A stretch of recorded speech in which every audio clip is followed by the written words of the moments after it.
नमस्कार दोस्तों, परिवार कहानी मंच चैनल में आपका स्वागत है। आज की कहानी का नाम है होली के रंग चढ़े पर इस घर में रिश्तों का खून हो गया।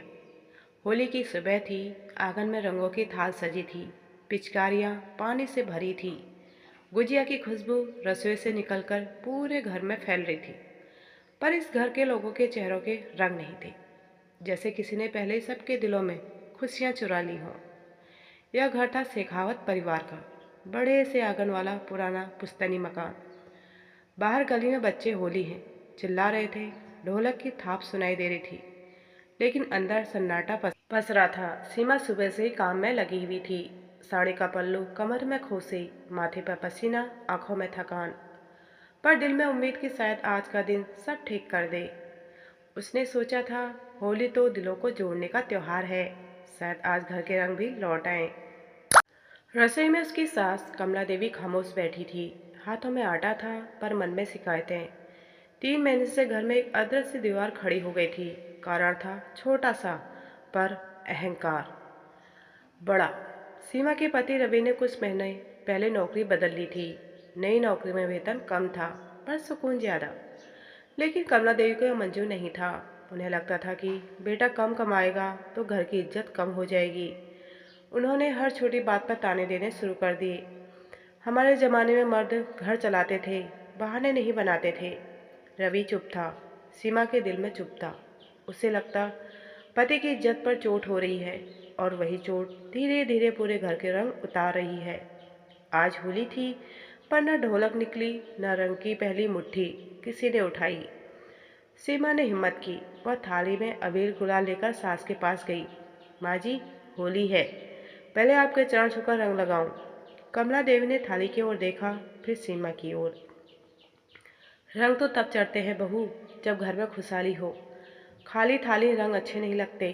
सीमा का हाथ वहीं ठहर गया। वो समझ गई, यह ताना सिर्फ पैसों का नहीं, उसके अस्तित्व का है। रवि कमरे में बाहर आया। उसने देखा सीमा की आंखें नम हैं। उसने कुछ कहना चाहा, पर माँ के सामने सब सूख गए। इतने में बड़ा बेटा आरव दौड़ता हुआ आया। मम्मी, पापा, चलो ना, सब बाहर रंग खेल रहे हैं, हमारे घर में क्यों नहीं? उस मासूम सवाल ने जैसे घर की दीवारें झकझोर दिया। बच्चे को क्या पता बड़ों की नाराजगी कितनी भारी होती है। सीमा ने मुस्कुराने की कोशिश की। बस बेटा, अभी खेलेंगे।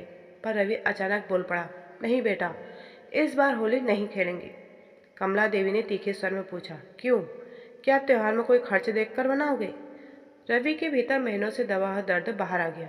माँ, खर्च की बात नहीं है, बात इज्जत की है।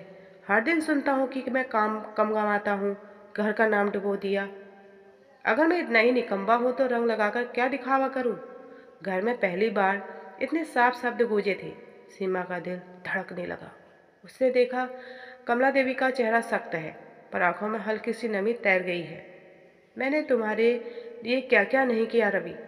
कमला देवी की आवाज़ भरी आई, ताकि तुम किसी से कम न रहो, और आज तुम ही कह रहे हो कि मैं तुम्हारी इज्जत नहीं करती। रवि सांसर में बोला, माँ, आपने मुझे हमेशा आगे बढ़ाया, पर हर बार आप मेरी कमाई को तौलती हैं तो मुझे लगता है कि आपके लिए सिर्फ एक नोटों की गड्डी हूँ, बेटा नहीं। सीमा ने पहली बार देखा, सास के चेहरे का रंग उड़ गया है। होली के दिन सच के रंग चढ़ रहे थे, पर पुराने अहंकार उतर रहे थे। आंगन में रखी रंगों की थाल अब भी अनछुई थी। तभी दरवाजे पर पड़ोसी शर्मा जी आए, हाथ में गुलाल, चेहरे पर हंसी। अरे भाई, होली है, इतने चुप क्यों बैठे हो? किसी ने जवाब नहीं दिया। शर्मा जी ने माहौल भांप लिया। फिर चुपचाप गुलाल के एक चुटकी उठाकर कमला देवी के माथे पर लगा दिए। बुरा न मानो, होली है। फिर रवि के कंधे पर हाथ रखा। बेटा, त्योहार इसलिए नहीं मनाते कि सब ठीक हो, त्योहार इसलिए मनाते कि ताकि सब ठीक हो जाए। इतना कहकर वो चले गए। उनके शब्द जैसे दीवार पर टंगे रह गए। कमला देवी धीरे धीरे उठी। उन्होंने रंग की थाली उठाई, पहले रवि के पास गई। हाथ कांप रहा था। गुलाल की हल्की सी रेखा उसके माथे पर लगाई। बुरा मत मानना बेटा, मैं बस चाहती थी कि तुम्हें कोई कम ना समझे, पर शायद मैं भी तुम्हें कम समझने लगी। रवि की आंखें भर आई। उसने माँ के पैर छुए। आपका डर समझता हूँ माँ, पर भरोसा भी चाहिए। सीमा दूर खड़ी साफ देख रही थी। उसके मन में एक बोझ हल्का होने लगा। कमला देवी उसके पास आई, कुछ पल उसे देखती रही, फिर उसके माथे पर रंग लगाया। बहू, तू इस घर की रंग है, तेरे बिना यह आंगन सूना है।